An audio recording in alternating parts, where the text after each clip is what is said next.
বৃহত্তর ময়মনসিংহ সমিতিটাকে একটা জনকল্যাণমূলক সমিতি হিসাবে আমরা রূপান্তরিত করতে, এটা কোনো রাজনীতির প্ল্যাটফর্ম হবে না। আবার এটাও ঠিক যে রাজনীতির বাইরেও কিছু নাই, এটাও আপা বলেছে।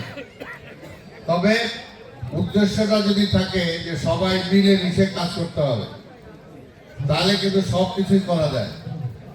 আমি কৃষক সমিতির সভাপতি ছিলাম দীর্ঘদিন, সেখানে কিন্তু কে আওয়ামী লীগ কে বিএনপি সেই প্রশ্ন ছিল না।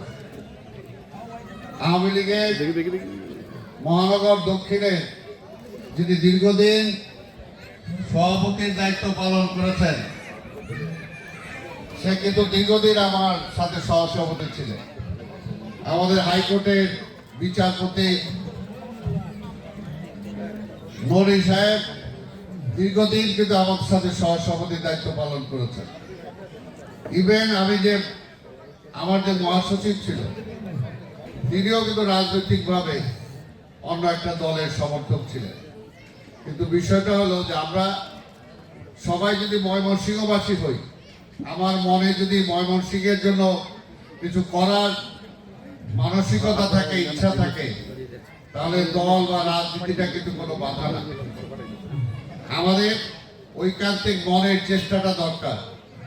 আমি আশা করব যে আমাদের এই ময়মনসিংহ সমিতি যখন এইখানে সিনিয়র যারা আছেন, ইসুফাই আছেন, বাবুভাই সহ আরো যারা আছেন, যখনই আমার কাছে আসছে আমি কিন্তু বলছি ভাই একটাই শর্ত, আমি থাকতে পারি বা যেতে পারি যদি এটা রাজনীতির ঊর্ধ্বে আপনারা রাখতে পারেন।